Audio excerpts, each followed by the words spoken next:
Polisi yemuZimbabwe yave panguva yakaoma mushure mekunge vabvisirwa mari dzematransport allowances nehurumende yeZANU-PF. Dhumela vakulu kusangana zvekare kwatiri kuita paKulen TV channel yenyu. Kana uchanga watanga kusvika panapa first time yako, gara wasubscribe, wokomenda, wolike, woshare, toramba tichidzoka nema-updates nezvimwe zvese zvinenge zvichiitika. So muri yeZimbabwe nyaya iri panapa yakamira yakadai, so ndatanga kusangana neiyo post yanga yakataurwa nauyo Gift Siziba Ostalos, uyo anoshanda pamwe chete nana advocate Fadzemaere nana Amos Chibaya, vari vanhu vanenge vakazvipira kushanda vachibeka vision ya advocate Benson Chamisa. So panapa ari kutaurawo ari kuti outrageous junior police officers are reportedly unhappy after the regime abruptly axed their transport allowances without warning. To add insult to injury, authorities allegedly told them to purchase bicycles when they voiced their concern. Nothing works. Our struggle is our struggle. We have to fight.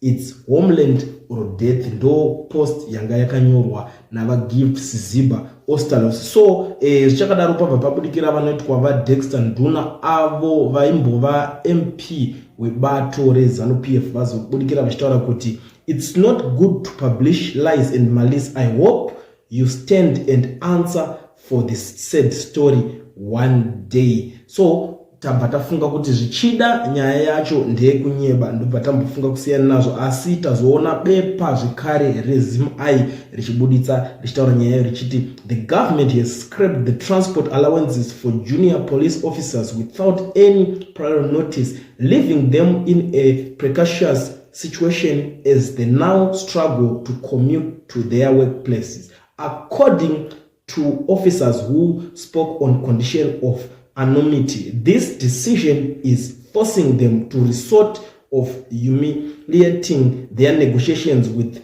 unlicensed tax operators known as Mushikashika to secure free rides. This situation is not compromises the dignity of the officers but also places them in a conflicted position as they are tasked with enforcing regulations against the very same Mushikashika operators they are now dependent on for transportation. A police officer said junior cops have not been receiving the transport allowances since April 2024. Ndo nyaya yacho mabudire ayanga yakaita, asi muri yeZimbabwe yazotanga kukomenda on nyaya iyoyo vachitaura umwe ari kuti when I showed my grandmother this tweet she asked how is the opposition failing to convince the police to stand with the masses. Ari kuti kosei vanoita vanopikisa zvematongerwo enyika vasiri kukwanisa kutaura nemapurisa kuti vakwanise kumira pamwe chete nevanhu nemamasses panyaya yekuratidzira inenge ichida kumboitika, nekuti mapurisa ndo vanozobuda vachikanzura tsamba dzinenge dzichida kuiswa nevanhu dzekuti vakwanise kuratidzira. So mumwe ari kuti let's remain resolute from all intimidation and fear they are trying to install within the masses. We are the liberators of ourselves.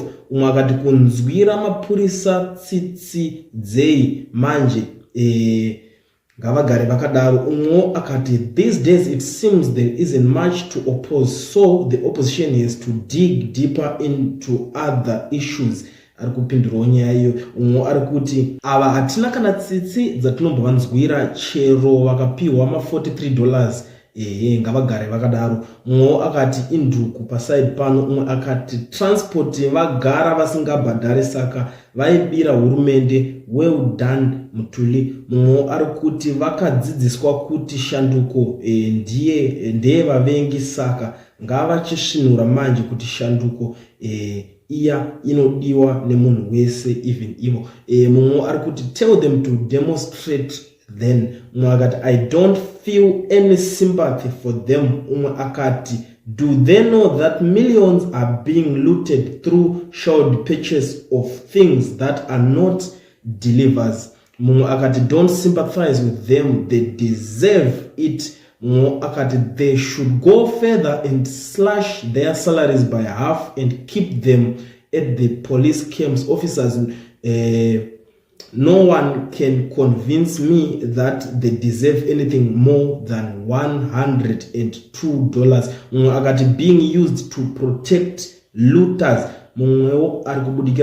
These guys, they think it is possible to act for a better Zimbabwe because they grew up in blue lies that being patriotic is to be in ZANU-PF. Akati saka blue movement ichapindari nemapurisa aite umari akati they deserve what's coming to them, no pit at all. Akati they will get their allowances through bribes. They are busy milking combis and Honda Fit cars daily. Even plain clothes officers have joined the gravy train. Akati good for them. Vamwe vari kubudikirawo vari kutaurawo zvakasiyana siyanawo vari kuti as much as I feel for them as human beings, I feel they deserve party of it as they are the arms of repression. Let's suffer together and feel the pit of poverty. Ngava